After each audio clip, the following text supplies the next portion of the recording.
everyone. Thank you for coming. As you can tell, I'm here to present, and I'm going to be presenting about Feeding Westchester, which I'm sure you could guess by the conveniently placed logo in the middle of this beautiful array of photos. So in these photos, you'll see all different people that are benefiting from the work that Feeding Westchester is doing. These aren't people that are any different than you or me. In fact, I want you guys to think of something. Imagine that you just got married. Some of you can remember this time pretty well. Others of you will hopefully experience this in the future. But you just got married and you've been married for 6 years and you have 2 kids. They're both young, 2 kids under 6, it's a lot of work. Your husband owns a restaurant on Central Park Ave. You guys are having a great time, and it is February 2019. And 1 year later, still going strong. You've had this restaurant for a year now, and all of a sudden, something called the coronavirus starts up in China. And you start thinking about, whoa, this is really interesting, you know, how can we help these people? And all of a sudden, a month later, you have no more restaurant, and your mom is sick, and you're finding yourself online for Feeding Westchester when before you were doing well and now you can't feed your kids.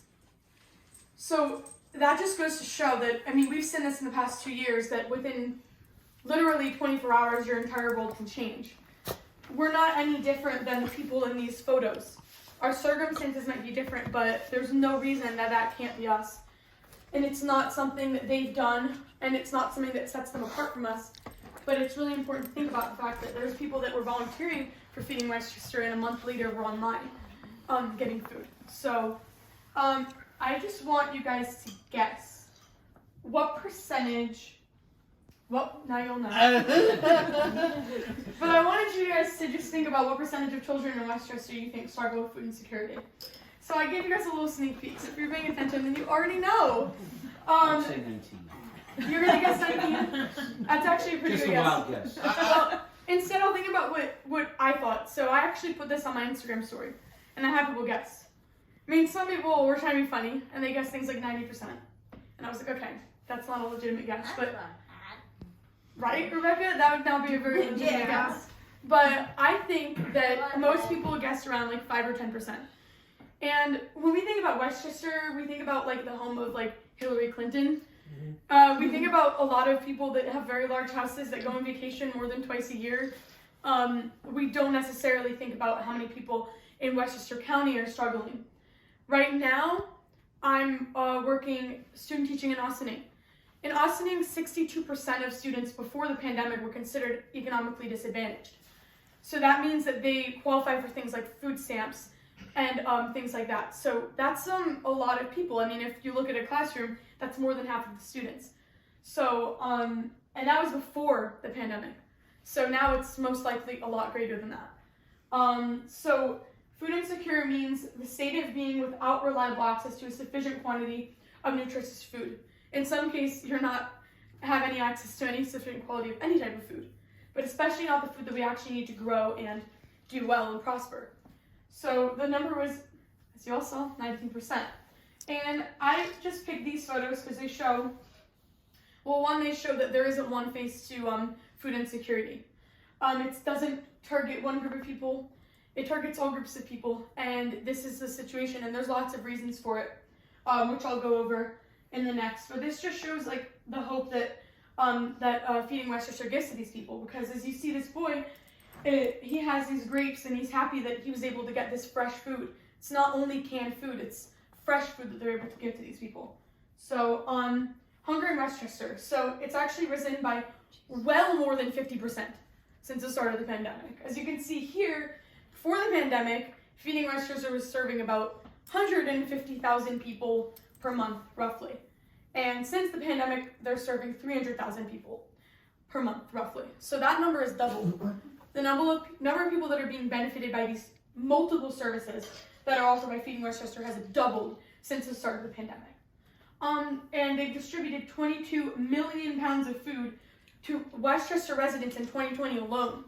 Feeding Westchester also benefits organizations that work with other counties, but just in Westchester alone, they've actually distributed, brought to people's houses, or given out at pantries 22 million pounds of food. So 1 in 6 residents in New York faces hunger on a daily basis. But as you saw by that number, it's about 1 in 5 children in Westchester. So if we have a classroom of 25 kids, you can do the math. That's about 5. Mm-hmm. So it's a large number, and it is pocketed in many districts more than others. But yeah, in some districts you might have 25 kids and 23 of them are benefiting from the services of Feeding Westchester. So, and now I'm going to talk about the impact of hunger. So, hunger increases the likelihood of developing chronic diseases. Now, these can include high blood pressure, these include diabetes, because when you think about it, when you don't have access to nutritious food, think about a day when you didn't eat anything all day. You come home. What do you eat? Carbs. Because they're a quick energy source. And I'm sure you guys have learned about this in your science classes, but it is a quick energy source. I mean, we actually have a nutrition person right here who can vouch for me and tell me that it isn't a quick energy source. Not to mention it's a cheap energy source. If you go to the store, chips are cheaper than fresh fruits and vegetables, meat, fish, and the protein people need. So that ends up leading to a lot of health issues such as diabetes and high blood pressure, because the food that is most accessible, especially to people that are working until 10 p.m. at night, just trying to put food on the table, that is not the kind of food that is the easiest to buy, and it's the food that's easiest to buy is not the kind of food that is helpful for staying healthy and not getting sick. Especially when we're in the time of a pandemic, we've thought about our health a lot. So, increased mental illnesses. They've actually found that this talks about the fact that mothers who have children that are facing food insecurity end up having serious levels of depression. And I mean, there's a lot of mothers in this room right now. Imagine not being able to provide for your kids, and that is your responsibility. Fathers too, not being able to provide for their families. But this study specifically was done of mothers, and it found that mothers that are in this position are facing very high levels of mental illness due to this. So in the next slide, we're going to talk about children specifically. This adorable child right here. 11 million children in the U.S. are struggling with food insecurity. But I want to say that it's important not to look at these kids just by their struggle, because I have kids in my class that I see that are struggling with food insecurity, and the thing is, what I see is that they're in loving homes with great parents that really care about them. It's not about that. That's not why they don't have food. It's not because they're not in loving homes. It's not because they don't have family support. It really is financial difficulties. So 1 in 6 children in the U.S. or 1 in 5 in Westchester might not know where the next meal is coming from. They experience higher rates of conditions such as asthma, which might come off as a surprise since most cases of pediatric asthma are actually hereditary. But it turns out that I was reading a Korean study, and it found that when you eat those foods that I was talking about, those carbohydrate foods, it actually causes inflammation in your the part of your body that breathes in the air. The cavity there that breathes in the air, it actually causes inflammation, which is what causes it to be difficult, because when there's inflammation, it is a lot less room to breathe. So when you hear someone wheezing, that's what it is. There's inflammation there. So over time, in a short amount of time, it can cause great levels of asthma in children. So they're also more likely to be sick with regular illnesses that are very typical to our daily life, because they're not getting the nutrition that they need. They're more likely to experience depressive symptoms and other mental health challenges than children that aren't facing this. And there's a multitude of factors, but hunger is definitely one of them. They're more likely to repeat a grade in elementary school. So that means also that they're less likely to graduate, unfortunately. They're 57% more likely to be absent from school. This can be for a million reasons. I mean, one of them, I just noted that they're more likely to be sick because they don't have the nutrition. Oftentimes these kids they might need to help their families because their parents are working really hard just to get the next meal. And they're more likely to develop developmental delays in language and motor skills. So there's a few teachers in the room here, people that work with young children, and you will notice that they actually have more delays in motor skills and language development. And a lot of that has to do with, we all know this, food benefits our brain. So the foods we eat very much reflective of our moods and of our achievement in school. Children that do not eat a good breakfast before coming to school notably are not able to focus as well as the other students. So I wanted to show the cycle of poverty and food insecurity. So the way that it starts is there's poverty, and we all know this is a pervasive issue in our society. Then we have these hard choices, like how do we pay the bills? How are we paying for groceries? Then we have poor nutrition because we're skipping meals and quantity over quality. So we're eating a lot of unhealthy foods to try and make up for the fact that we can't have the nutritious foods that are actually benefiting our bodies. Kids struggling in school, they end up not graduating and not having a GED either. They end up getting low-wage jobs. Then they end up having physical and mental problems because they're just trying to get this food on the table like we talked about. Then they're having really expensive medical bills, and unfortunately a lot of these people often don't have health insurance. Especially if they're, we have a lot of immigrants that are working jobs that don't necessarily give them health insurance. So if they broke their leg or they got sick, they're less likely to go to the doctor for it, so they're going to find themselves out of work. And they're going to have no wages, not low wages. So then decreased ability to work, and then it goes right around the cycle, and then so that starts with the parents, and then it leads to the children not having access to these things. So that's why we really need to consider doing something about this. So why are people hungry? And no, not because they don't have food. That's obvious. I mean, why are they in this situation where they're facing food insecurity?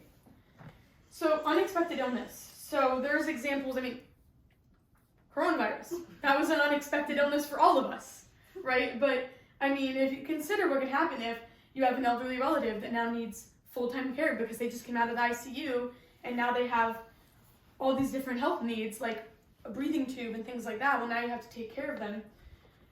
When you don't have access to health insurance, that again magnifies. I remember when my grandma was in the hospital, I remember seeing the bill and being like, oh my gosh, imagine if we didn't have insurance, we would be like $1 million in debt to the government or to this hospital. So there's also reasons like loss of jobs. So especially due to the pandemic, like I said, doubled the amount of people that Feeding Westchester was helping. So a lot of people lost their jobs. I'm sure you all know somebody who's lost their job due to the pandemic, lost their livelihood, and even lost the ability to feed their family. Another one that I didn't even put on here is natural disasters. Natural disasters are very common and even more common now. And that can lead to people losing jobs, losing family, losing funds, and that again leads to food insecurity. And then the cycle of poverty, like I explained earlier. And like I said at the beginning, we can all become food insecure literally with no notice at all. And we can't take anything for granted.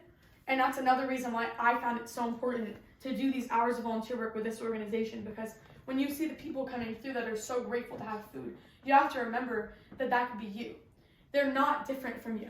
Of course, everybody's different, but they're not any different from you in status because of that. Unfortunately, society is going to look at them and marginalize them, but that's not the way that we should be coming into this. We're not saviors in this situation. We're just helping a neighbor. We're helping a friend. So I wanted to share a couple of stories that I found in one of the newsletters for Feeding Westchester. So it says that Doris was working full-time to pay her bills when she was diagnosed with chronic health issues.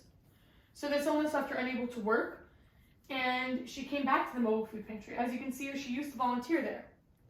But now she found herself on the other end of it. She was receiving the fresh fruits and vegetables and whole grains, meat, and dairy items that she needed, and that she had recently been giving to other people when she was working there. But now she got this chronic illness and it left her unable to work. Again, that's something that can happen to anyone. Here she said that this job is all I have to put just enough food on my table. And with the loss of a second income due to COVID-19, it's been paycheck to paycheck. I realized that I was rationing food to ensure that my child ate first. And I'm sure a lot of people would do the same for their children. So she's thankful for the people who choose to give, and that they have help a lot of families, and she's thankful for the generosity of the people that are helping with Feeding Westchester. And I'm sure a lot of people in this room can connect to that idea of feeding your children first, and how difficult it would be to know that you have to ration this food just to feed your child, and you're going hungry now and just trying to work through your own job. It's hard to do that on good nutrition. So why helping Feeding Westchester? Because I know there's a lot of food pantries out there. So I'm going to give you a few reasons why I think Feeding Westchester is the pantry that you should be helping out with. So not only do they provide fresh food via pantries, they also work directly with public schools. So they work in public schools to set up things like school pantries and feeding bags for children, which we'll go over later. They also serve senior citizens who might not be able to get food any other way. So they'll set up pantries near nursing homes, or they'll set up pantries where we'll actually drive food to their house. Feeding Westchester educates residents about different programs, such as food stamps, because a lot of people, there's definitely a lot of people in this county that are immigrants that don't speak the language, they don't speak English, and this organization actually helps to teach those people about what resources are out there for them, food stamps and otherwise. Feeding Westchester also advocates for bills to end the cycle of poverty. So we can't do that. We can do this on people's donations, but the government steps in and gives money and locates money, for example, and allocates this money for Feeding Westchester, especially after the pandemic. So they actually will advocate. They do a lot of advocacy for these bills. So they do way more than what we see. They're not just the food pantry. That's a very important part of what they do, but they do so many other things. This is the mobile food pantry. So this is what I've been volunteering at. I've been volunteering at the mobile food pantry, which basically it's very convenient. So they find the places where their residents are in their communities. A lot of people don't have vehicles, so they can't necessarily get to a food pantry that's in a brick and mortar store or something like that. They're not necessarily able to get there. It also has distributions during late evenings and weekends. Those are accessible times for people to come and get food. We don't just want to, if you have food at 11 a.m. in some store in New Rochelle, and there's people from White Plains and Austining, they need to get food there and they're at work, it's not going to be the most convenient or accessible time to do that. So that's something that the mobile food pantry aims to do. And it's a refrigerated truck. They have produce from farms. They have, I've been volunteering, they got everything. They got meat, fish, ready-made meals that are very healthy, salads, wraps, sandwiches, canned foods, a lot of non-perishable foods as well. They have bread, cheese, yogurt, dairy products, milk. Yes, Rebecca, they have a lot of milk. I know. Thank you. I was going to forget milk. What about eggs? And eggs. They have milk, eggs, basically anything that you can imagine that people would need. And things that are actually going to help these kids to do well in school, things that are going to help these parents to do well in their jobs, and things that are going to give them a better chance at being healthy and making the money that they need to support their families. Child feeding. So as you can see, this boy with apples are very popular with children, as I've noticed in the pictures that I found. And maybe that's how we lost that too. I don't know. But Feeding Westchester has partnerships with local schools. A lot of local schools, by the way, because I was looking at their partnerships. And basically, also daycares, libraries, places where children gather, places where children tend to gather. Feeding Westchester supports them with this program. So school pantries allow children, so there's a stigma for kids. They feel embarrassed that their family needs help. Now, I don't think that they should feel embarrassed. As I said before, this could be any of us. But unfortunately, there is a stigma attached to it. But these school pantries sort of remove that stigma, because starting at a young age, the kids know that this school pantry is there for anybody that needs it, and they can come and pick the foods that they want. I'm not just giving them a bag of food. And that's the same thing that the mobile food pantry does. It gives them autonomy. I actually don't want corn this week. And it gives them the sense of, I actually have a say in what food I'm getting. It's not just random food that you're giving me. That also helps to remove the stigma off of it. So, child feeding bags provide students in schools and other organizations. Now, they actually help schools provide breakfast to kids. Right now, because of COVID-19, a lot of schools aren't doing the morning breakfast like they used to, because the janitors would have to disinfect. Most schools aren't even using the cafeteria, so that's one thing. It makes it more difficult. But what they're doing is they do have these bags that the kids take at the end of the day, and they bring them home, so that the next morning they can eat breakfast, and they can have that for breakfast at home before they come to school. So that ensures that the kids are all getting breakfast. And in Austining, that's available to any student. There's no stigma. It's not like, these people on this list get this. No, it's anyone that wants it. And that way that all of the kids have access to it, and it's not stigmatized. They also do senior grocery program and RX pantry. So the senior grocery program provides food to seniors and adults with disabilities. And it does this by bringing the nutritious food to where they gather and where they live. Because it might not be easy for them to just get in the car. I mean, I know that a lot of people probably have older relatives that you would rather they don't go in the car at all. It might, maybe my grandpa used to drive, and he might watch this, but no offense. He used to drive, but he doesn't drive anymore. So if he needed food, it would be great for these pantries to come right where they are, because it gives them the access to the food that they need. And the RX pantry is also really important because, as I said, a lot of people don't have health insurance. They need these same medicines that everybody else needs. I mean, for a cold, if I need antibiotics, I know I can just go to the doctor, they'll prescribe them, and I can go pick them up at CVS or Walgreens. But that's not the case for everybody. So the RX pantry, they actually partner with local healthcare services and hospitals, and doctors will actually come. And of course they're giving out food because it is called a pantry.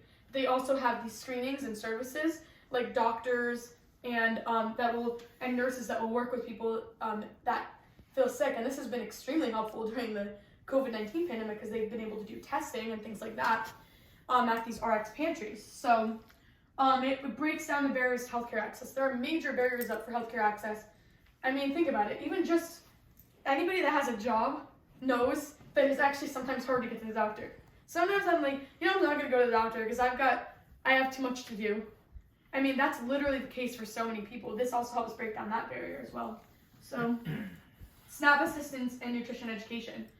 These are two things that Feeding Westchester does. So, SNAP assistance, like I said before, it's teaching them how to use Supplemental Nutrition Assistance Program, which is basically the new word for what used to be called food stamps. It's basically essentially the same thing. So, they teach people how to use this, and the usage increases. And when the usage of this increases, the local economy increases, because it means that they're using these to go to stores. They're buying things from stores, and this actually means the local economy does a lot better. When the local economy does a lot better in the places where these people live, they can get jobs, and it creates more jobs, and it actually starts to end the cycle of food insecurity in a different way. Then nutrition education. Again, shout out. But nutritionists will provide resources, demonstrations, and education to help families. So it'll go to the places where, for example, like a YMCA type of place, and it'll teach these programs. And it teaches them, as you can see here, this is actually a picture of someone that's volunteering, a nutritionist that's volunteering through Feeding Westchester to provide nutrition education. How do you do this on a cost-effective budget? How do I buy these things or acquire these things for my family without going above the budget that I have to feed them? And it gives them tips and also just shows them this, which is so important that they have this nutritious food. So what can you do? So there are a lot of ways that you can help. You have to be 16 years old to volunteer at a pantry. Everybody here is at least 16 years old except my dog. So, and anyways, no offense, Lily, but they're only accepting human volunteers right now. Maybe next time. But you can volunteer at mobile food pantries by making an account online, which I'll show you how to do. You can donate money. So they're looking for donors all the time, because obviously this money goes into putting gas in that mobile food pantry bus. Sometimes getting nutritionists, paying them to do these programs, paying people to explain the SNAP program to these residents, getting the healthcare workers there that can help these people. So they definitely do need this money.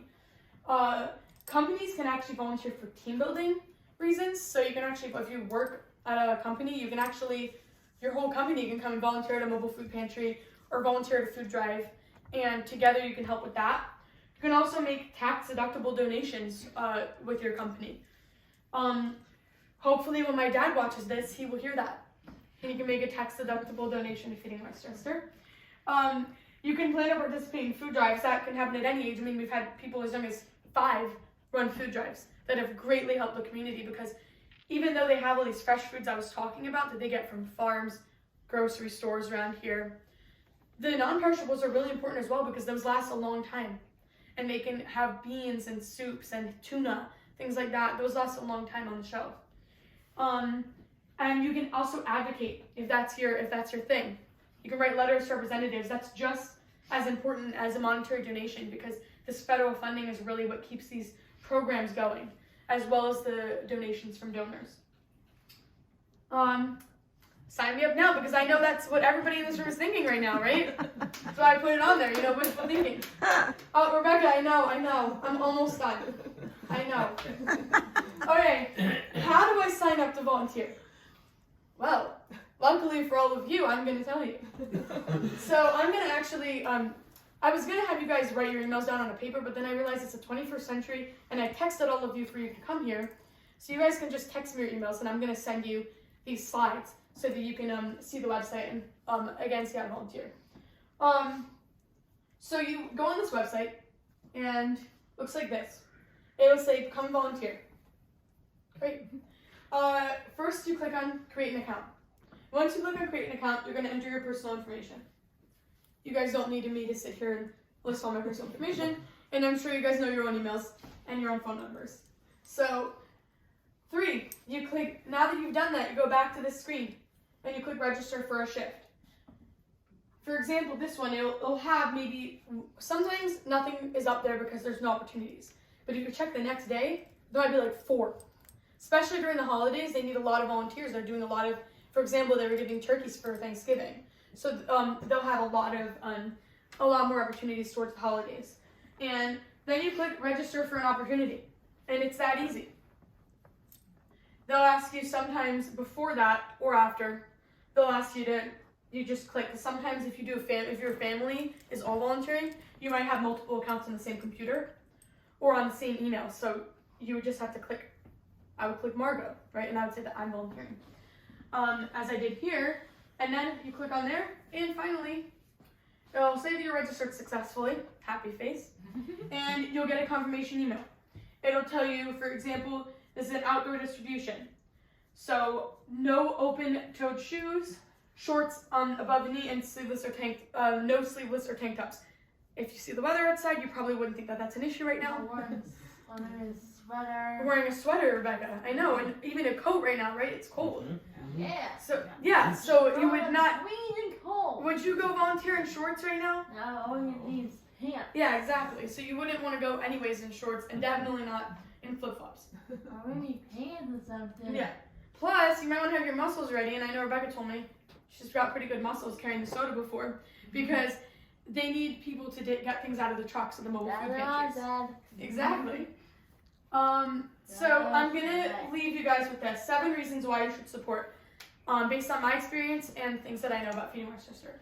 1, they're providing fresh food, so that improves their overall health. That's very important. I value health in myself and others, whether I know them or not. Especially these kids that I'm thinking about. There's 19% of kids in Westchester. I want them to be successful in school as a teacher, so that's a really personal thing for me. Feeding Westchester partners with local schools and communities to help children and their families. So for me, that's a major reason why I support Feeding Westchester. Because these kids are stigmatized. People think, oh, they don't have enough food. Their parents probably aren't working hard enough. It's usually the opposite. Their parents are usually working twice as hard as a lot of other people are. But unfortunately, they're working these low-wage jobs for whatever reason, and they're not able to give the food that the kids need. Feeding Westchester supports healthy senior citizens and individuals with disabilities. This is important because sometimes people cannot support themselves financially, and Feeding Westchester helps with that. Feeding Westchester educates those facing food insecurity. Obviously, I'm a teacher. I believe education is very important. I also believe education gives people autonomy, and autonomy makes people feel motivated, and that helps people to break this cycle of food insecurity, because now they're like, oh, these are the action steps that I can take to support my family, which is really an important thing for their mental health, and it's an important thing moving forward for their success. Feeding Westchester partners with hospitals, like I said, so they're actually giving people healthcare services. Again, health is very important. 6, helping our community should be seen as a responsibility, as our communities grow stronger when its members are supported. We shouldn't see this as like a luxury, or like we're really such great people for helping and volunteering. No, we should view this as this is how communities grow. Being a part of a community is very important for human beings, and we should be supporting our community members. And 7, the destruction caused by hunger can serve as an impetus to take a stand by joining hands with one of the most influential organizations in our county. So just seeing this hunger, seeing the effects of hunger I described earlier, should really be the impetus that makes you want to volunteer with an organization that does so many various things for the community. And then one more thing I just wanted to remind you. So far too many children in our county struggle with this food insecurity. Behind every child that's struggling with food insecurity is a parent that is trying hard to put food on the table, as I said before. And as we're giving thanks this Thursday on Thanksgiving, we should really think about doing more than just remembering all the families. Because I know we always say that. Oh, I'm so thankful for the food. I'm praying for everybody that doesn't have any. But are we really doing something about it? Are we really going out? Absolutely. Absolutely. I know. See, I knew my presentation would be effective. Absolutely. I said that. I know. So absolutely. So say that. I know, Rebecca. So we should be thinking about absolutely. We should go out and do something about it. So we should commit to rally together, support this You betcha. We should support this organization with our time, our voices, and our donations. Thank you for listening.